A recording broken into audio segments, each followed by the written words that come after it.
Nous serons tout à l'heure avec Mathieu Kassovitz. Mathieu Kassovitz, le réalisateur, l'acteur. Là, c'est son film qui sort, L'Ordre et la Morale, en salle demain. L'Ordre et la Morale, où Mathieu Kassovitz reprend un fait politique majeur qui était l'assaut de la grotte d'Ouvéa. On était en plein conflit en Nouvelle-Calédonie, vous vous souvenez, entre les Kanaks, les Caldoches, la pression politique, on négociait les accords de Matignon. Et Mathieu Kassovitz qui est accusé de révisionnisme, il s'est inspiré d'un livre pour ce film. Un révisionnisme, non, mais il prend le parti effectivement du capitaine du GIGN à l'époque, Philippe Le Gorju, qui était envoyé sur place pour essayer de faire libérer les otages, qui étaient emprisonnés par les Kanaks dans une grotte. Ce qui est important de rappeler, c'est qu'on est entre les deux tours d'une présidentielle, celle de 1988.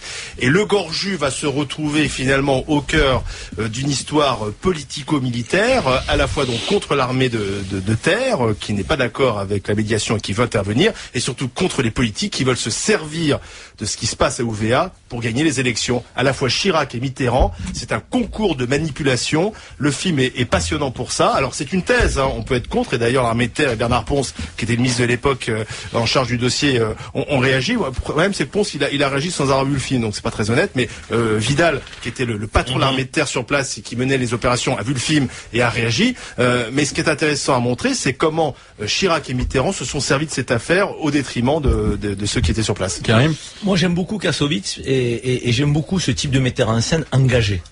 Parce que quand il fait des films, il les fait effectivement, certainement au nom d'une certaine vérité qui est la sienne, qui lui appartient, mais il le fait aussi parce qu'il a fait des recherches, il a rencontré du monde. Là dans ce film, il y a des acteurs professionnels, mais il y a aussi des acteurs qui étaient présents lors de cette période. La reconstitution est très précise. La reconstitution est très précise. Il y a des gendarmes, il y a des Kanaks, il y a des gens qui étaient au cœur de l'opération, si je puis dire, et qui l'ont aidé à faire ce film. Donc, je crois qu'on a besoin d'avoir ce type de metteur en scène aussi. C'est bien les films commerciaux, c'est bien, je veux dire que ça fait des entrées et autres, c'est sympathique. Mais des films, je dirais, de faits de société, de faits politiques, de faits historiques, on en a aussi besoin. Et donc moi, je salue le travail de Kassovitz. Après, c'est toujours marrant de voir que ceux qui le critiquent, souvent, sont ceux qui n'ont pas vu le film. Porter une critique avant de voir un film, ça veut dire que certains sont peut-être pas à l'aise. Pas à l'aise avec le sujet, pas à l'aise dans le rôle qu'ils ont pu jouer à un moment donné. Donc, et ça veut dire qu'il a mis le doigt là aussi où ça fait un peu mal. Donc, moi, j'irai le voir en tout cas. Moi, d'après ce que dit Olivier, il s'est fondé ce film uniquement sur le récit de Le Gorju. Et finalement, quand je vois différents films à thèse sur des affaires récentes, je crois que je préfère encore un film clairement orienté à partir d'une œuvre qu'il a inspirée plutôt qu'un film prétendument objectif qui choisit une thèse. Donc j'irai le voir aussi, même si je le préfère comme acteur que comme metteur en scène. Il joue dans le film, parce qu'il joue le rôle, il joue Le Gorju. Il joue le rôle principal. Il joue le rôle principal. Il y a les deux alors. Il se met en scène. Évidemment, j'ai pas vu le film puisque je crois qu'il sort demain. C'est demain, ça. En revanche, à propos de film à thèse, je me souviens d'avoir vu Omar Mattué, d'avoir été extrêmement ému par ce film, d'être sorti de ce film en me disant on a manifestement affaire à une erreur de justice, et puis ensuite d'apprendre que j'avais été peut-être manipulé par le réalisateur, ou en tout cas par le bouquin sur lequel s'était basé le film. Donc je suis très intéressé à voir ce film, mais j'ai envie de prendre du recul immédiatement parce que Omar Mattué m'avait manipulé, d'après certains. Alors, Franck, sur ce plan-là, je vous recommanderais hors antenne un livre remarquable sur Omar Haddad qui règle définitivement le problème, à mon avis. Pour vous, il est coupable. Ah ouais. Il faut se souvenir quand même que quand vous entendez les arguments de Maître Henri Leclerc, qui est un des plus grands avocats pénalistes en France, et qui a plaidé, qui était l'avocat de Madame Marshall, donc la victime, il n'y a pas de doute. Il n'y a pas de doute sur la culpabilité de Omar Haddad. Et pourtant, quand tu lis le bouquin et que tu vois le film, il semble qu'il n'y ait pas de doute sur la culpabilité d'Omar Haddad. Ça nous éloigne du film de Kassovitz. Mais bon. Mais moi j'ai un avis différent, mais après en même temps ça reste un film.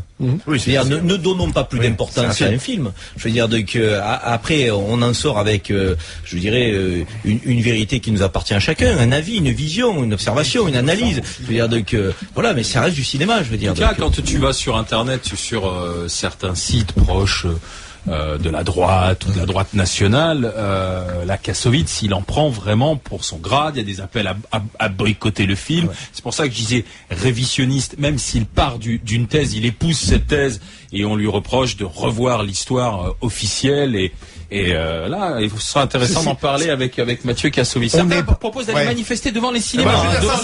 Avoir le film, les militaires et autres. Je pense que c'est idiot parce que avoir le film, c'est plus les responsables politiques de l'époque qui devraient effectivement être vent debout, parce que c'est terrible. En 2 minutes, c'est que finalement, Kassovitz nous montre que Jacques Chirac, qui est en retard sur les sondages sur François Mitterrand, se dit la seule façon de gagner, c'est à la fois libérer les otages au Liban et d'être très ferme sur Ouvéa, d'autant plus qu'il y a déjà la menace du Front National, donc il faut montrer les gros muscles, et c'est la mission de Bernard Pons sur place. Et puis Mitterrand, qui est encore plus cynique que Chirac, c'est peut-être pour ça d'ailleurs qu'il l'a emporté à la fin, lui aussi signe l'autorisation d'aller militairement prendre d'assaut cette grotte, puisque c'est Mitterrand qui a signé, parce qu'il sait par avance que ça va être un échec et que cet échec va retomber sur Chirac. C'est un cynisme absolu. Donc Mitterrand et Chirac sont renvoyés dos à dos par Kassovitz. Je trouve pour ça que le film est assez intéressant. Écoutez, Mathieu Kassovitz sera dans un quart d'heure avec nous sur RMC dans les GG. Puisque tu parlais de Jacques Chirac, les livres d'histoire se souviendront qu'un 14 juillet,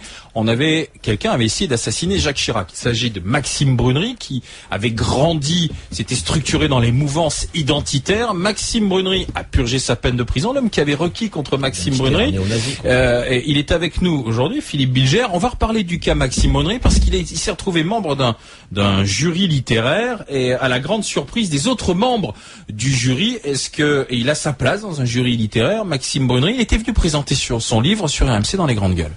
Jusqu'à présent, beaucoup de monde avait parlé de moi, la plupart du temps en mal, sauf moi, j'avais jamais eu l'occasion de m'exprimer vraiment. Et le support livre me paraissait être le meilleur puisque c'est un objet fini qui pose les choses. Vous savez pourquoi vous avez voulu tuer le président aujourd'hui ? C'était me faire remarquer de la manière la plus scandaleuse et choquante possible, donc en tuant le président de la République le jour de la fête nationale. Alors, il a été libéré en 2009 après 7 ans de prison. Et donc, à la surprise générale, on le retrouve juré dans un prix littéraire aux côtés de plusieurs personnalités. C'est Rue 89 qui a révélé qu'il faisait partie de ce jury du prix littéraire du savoir et de la recherche fondé par une romancière, Laurence Biava. Le problème, c'est que les autres membres du jury n'étaient pas au courant et certains le prennent forcément assez mal aujourd'hui. Par exemple, maître Emmanuel Pierrat qui a décidé de démissionner du jury et de pousser un coup de gueule, jugeant cette situation inacceptable. Il y a la romancière à succès Eliette Abécassis qui a exigé que soit retiré son nom sur la page Facebook du prix, estimant qu'effectivement il n'était pas concevable que Brunery soit membre du jury. Alors est-ce qu'ils ont raison ou il faut laisser sa chance à Brunery qui a purgé sa peine et qui a le droit aujourd'hui à notre vie? Philippe Bilger. Moi, ce qui m'étonne, tous ces gens qui... je ne leur ai pas choisi, je ne lui aurais pas demandé de faire partie d'un jury, c'est clair. Je lui recommanderais, et je l'ai écrit, de rester discret, modeste. Il a écrit un livre, pourquoi pas. Il faut peut-être qu'il comprenne que même sa peine purgée, réinsérée, on ne doit pas faire de l'éclat à partir d'un acte qui a été odieux, tout de même. Mais ces gens qui refusent maintenant de coexister avec Brunery dans un jury sont probablement des gens d'une certaine sensibilité qui par ailleurs s'émeuvent lorsqu'on ose critiquer un condamné alors qu'il a purgé sa peine, et vraisemblablement ils ont un humanisme global que là ils battent en brèche pour Brunery. Deuxième élément, et là peut-être c'est pure polémique de ma part, je suis persuadé que si ces mêmes personnalités avaient eu affaire à quelqu'un qui, d'extrême gauche, avait commis un acte criminel, une tentative, eh bien, je ne suis pas persuadé qu'ils auraient eu la même réaction de rejet. C'est parce qu'il vient d'extrême droite. Cesare Battisti, par exemple? Ah ben, lui, Alain, bien sûr, il serait porté au nu. On est quelques-uns tout de même à trouver que cet être, enfin, je veux pas développer ça, mais il est sûr qu'il n'aurait pas droit, évidemment, au même dénigrement et au même ostracisme. Ah, bien sûr, c'est clair. Karim. Moi, je veux pas parler pour ceux qui, à la place de ceux qui font partie du jury. Je sais pas si avec Cesare Battisti, qu'ils auraient accepté. Je peux pas prétendre parler à leur place. Moi, tout ce que je sais, si on me pose la question à moi, Karim Zeribi, je réponds pour ma seule petite personne. Moi, ni Brunery, ni Battisti, ni Polanski. Je crois que j'ai fait le spectre, là.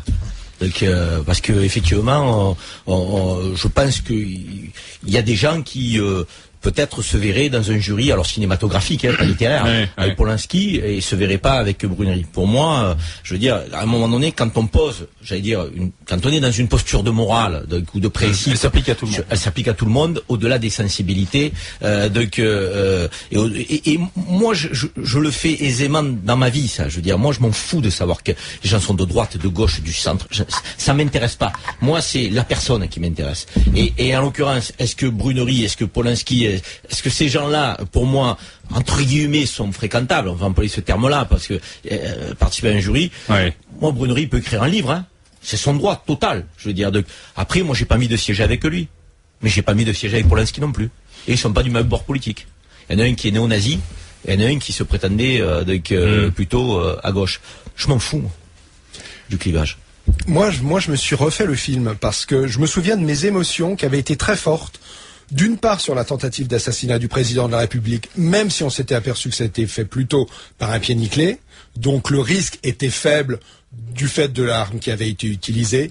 Mais pour moi, ce qui m'avait surtout choqué, c'est la tribune dont il avait bénéficié lors de sa libération, parce qu'il me semblait qu'en s'attaquant au président de la République, il s'attaquait pas à la personnalité de Jacques Chirac.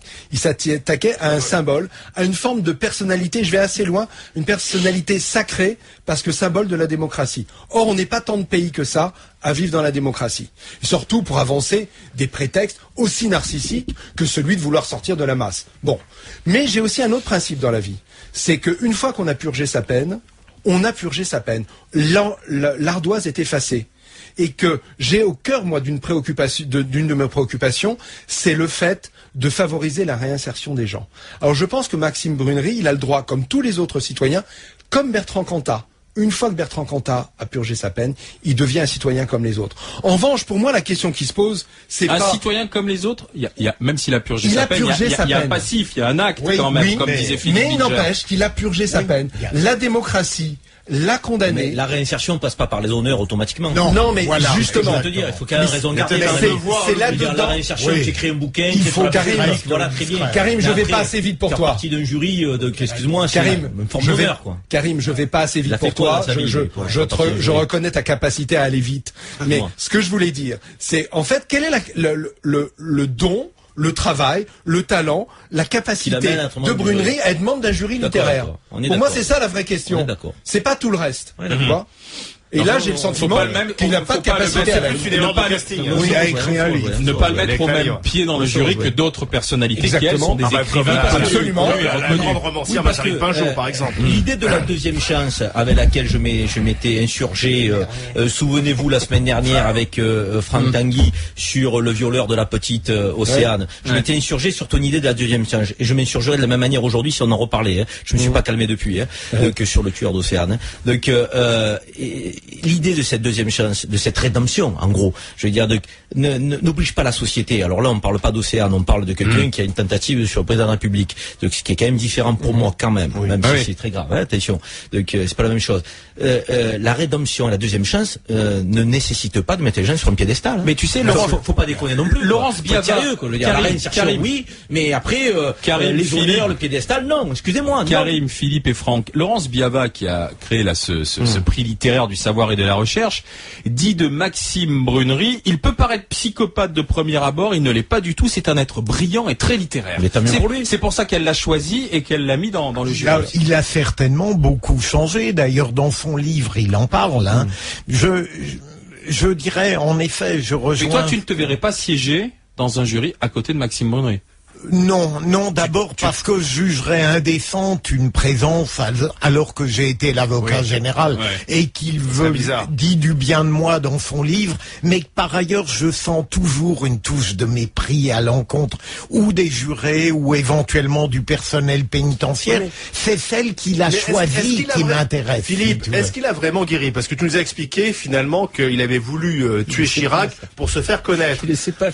Or, Maxime Brunery il accepte finalement d'être dans un jury d'un prix littéraire avec plusieurs personnalités aussi pour se faire connaître, pour attirer la lumière à lui. Je suis pas sûr que Brunery ait vraiment tellement changé. Est-ce qu'il n'est pas toujours dans la démarche de vouloir montrer attirer les projecteurs? Il a toujours mis de la lumière. Il a toujours mis de la lumière. Sinon, il accepterait pas ça. Il dirait écoutez, alors non. Que Philippe lui proposait plus de la discrétion tout à l'heure. Tu as tout à fait raison. Je crois qu'il reste encore relativement gangrené par un narcissisme, évidemment, qui a des effets moins catastrophiques, moins dévastateurs. De lui-même, il aurait dû refuser. Voilà. Je dirais que Bertrand Cantat, sur un certain plan, a été longtemps beaucoup plus retenu et modeste. Heureusement. Enfin, surtout, Bertrand Cantat, son métier, c'était d'être artiste. Oui. Si tu veux.